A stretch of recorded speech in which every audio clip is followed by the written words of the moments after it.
Erectile disorder.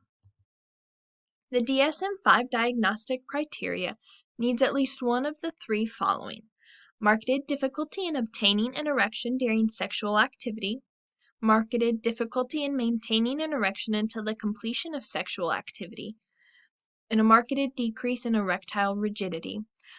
And all of these have to be persistent for a minimum of approximately 6 months and have caused clinically significant distress in the individual. They also must not be better explained by another mental disorder, substance or medication usage, or a medical condition. You can also specify whether it is generalized or situational, whether it is lifelong or acquired, and whether it is a mild, moderate, or severe severity. Differential diagnosis and comorbidities. Erectile disorder is comorbid with premature ejaculation, major depressive disorder, anxiety, smoking, alcohol, drug usage, heart disease like cardiovascular disease or Turner syndrome, and it could have a differential diagnosis of major depressive disorder, anxiety, substance or medication usage, other sexual dysfunctions, and other medical conditions, which could have erectile dysfunction as a symptom which could be confused with erectile disorder. Importance of the problem. 2% of men younger than 40 years old, 13 to 21% of men 40 to 80 years old, 40 to 50% of men 60 to 70 years old are affected with erectile disorder. In 1995, 150 million people were affected, and it's predicted that 322 million people will be affected by 2025. Previous studies have stated that patients afflicted with this disorder have fundamental problems in terms of quality of life, self-esteem, satisfactory interpersonal relationships, marital satisfaction, sexual self-efficacy, mental adaptability, a sense of belonging, and loneliness. When most of their mental energy is focused on monitoring the body, psychological resources are distracted from sex, resulting in an impaired functioning, which can cause the patient to focus more on the goals of getting an erection rather than their values. The impact on others. There are two case studies from Farshi and Brodo. In the first one, 292 women, and in Brodo, 632 female partners of men complaining of erectile disorder were studied. Women reported a significant deterioration of satisfaction for sexual intercourse with the onset of erectile disorder in their partners. Without treatment, clients can experience a shorter sexual lifespan and an impaired physical health. Etiology and maintenance. Erectile disorder can be the consequence of the combination of organic, psychological, and relational factors. This does not go away on its own because of age. As people get older, they experience a decrease in their libido, and sometimes with age, they can get heart diseases, which can cause blockages or the decrease of blood flow to certain areas. Biopsychosocial factors are also an important part of this, which we will get to later. Maintaining factors. Personality traits of perfectionism lead to performance threat and evaluative threat. In Broto et al., 50 subjects were looked at, and they reported they had a tendency to react negatively to mistakes and to equate such mistakes with total failures. They had a tendency to doubt one's ability to maintain a task successfully, and those evaluations of one's performance were negative in relation to those goals and standards. And they all had traits of perfectionism. And those goals rather than values can lead to marital dissatisfaction. And of course, biological factors such as age and heart disease can be a maintaining factor. ED can be the consequence of a combination of organic, psychological, and relationship factors. A big relationship is between depressive disorders, anxiety disorders, and erectile disorder. Chowdhury and Verma had 242 participants that showed erectile disorder is associated significantly with major depressive disorder and anxiety, but it was only significant in 45 to 55-year-old males. Nikolai had a meta-analysis of over 25,000 men who showed moderate to severe erectile disorder are 1.8 times more likely to show depression. That depression can lead to a reduced libido, and anxiety can have an effect on their sexual performance, which can lead to erectile dysfunction. In the bar graph below, Yang showed over 1,000 participants with a control, mild to moderate, and moderate to severe groups. The mild and up groups that had erectile disorder had statistically significant anxiety and depression when they were compared to the group without erectile disorder. Organic factors. Anxiety and depression due to infertility issues can lead to an increase in erectile disorder.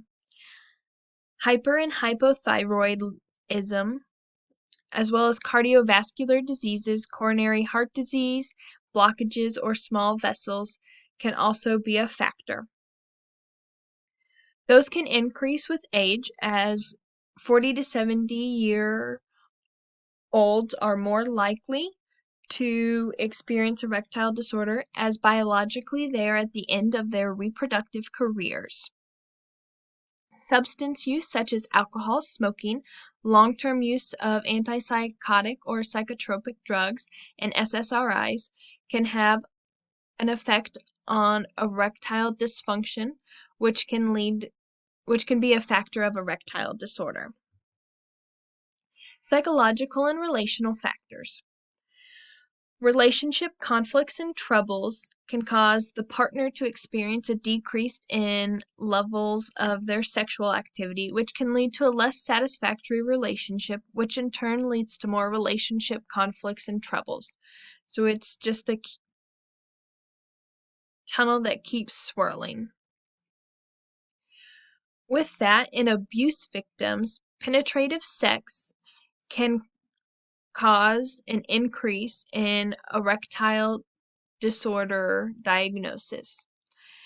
For combat PTSD victims, Bruto interviewed 367 military personnel that were younger than 40 years of age, and they showed a deteriorated genital self-image is associated with sexual anxiety, which in turn is associated with a higher probability of sexual dysfunction. Men give internal attributes to their sexual difficulties instead of external factors, which leads to more stress, which can cause more avoidant coping skills, especially if they have a personality that is high in perfectionism and narcissism, which can lead to more performance anxiety. These stereotypes of masculinity, as a real man is always ready for sex, can also be a factor that leads to anxiety and worries, which can help progress erectile disorders. These are influenced by their sexual goals rather than relationship values. Sexual dysfunctions are common side effects of several psychotropic drugs that can disrupt sexual health by several different mechanisms. In particular, erectile disorder has been reported in subjects using SSRIs, lithium and benzodiazepines. SSRIs are associated with a broad spectrum of sexual dysfunctions, but the most commonly reported complaints are erectile dysfunction, loss of libido, genital anesthesia, pleasureless or weak orgasms, and difficulty achieving orgasms. ED has been for a long time considered a problem that has a multidimensional aspects that relate to organic conditions, relationship context, and psychological status. A biopsychosocial model of treatment includes antidepressants, PDEs, also known as the blue pills, and psychological interventions such as CBT, group therapy, and couples therapy. CBT that's focused on relaxation, systematic desensitization, sex training, cognitive restructuring, and communication practices. And Bruto and Farsh. So Bruto did a systematic review and a meta-analysis of 14 studies, and Farchi did a meta-analysis of over 250,000 participants, and they showed a higher reduction rate in erectile disorder functioning than without any treatment. Nikolai showed a higher treatment rate in younger participants with erectile disorder, and Anderson had 78 participants with a control and erectile disorder group that had internet delivered interventions and showed a significant improvement after a 6-month follow-up. A small case study focused on sexually focused cognitive behavioral therapy. They had a remission rate of decreased erectile dysfunction of 43.35%, an increased quality of life score, and an increase in sexual functioning. These scores were contributed by sensate focus therapy, which is an approach to sexual dysfunction where people are trained to focus attention on their natural and biological sensual cues to overcome their problems, rather than spectoring, which is worrying about sex while you're having it, and by an intense self-focus during sexual interactions, which can help increase performance anxiety. Group therapy. Brodo did a meta-analysis and found 2 trials that compared group therapy plus sildenafil versus sildenafil alone. And these 2 studies concluded that there was evidence that group psychotherapy can improve erectile function. Based on the findings of better efficacy with combined psychological interventions and medical treatment over psychological or medical treatment alone, Bruto recommends that clinicians use psychological interventions to supplement medical treatment. Couples therapy. Rastrelli had 30 couples in a study, and they showed a higher effectiveness in couples therapy and medication than with just medication alone. And Brodo had 32 men with erectile disorder that received couples therapy, and they had an increase in their relationship satisfaction.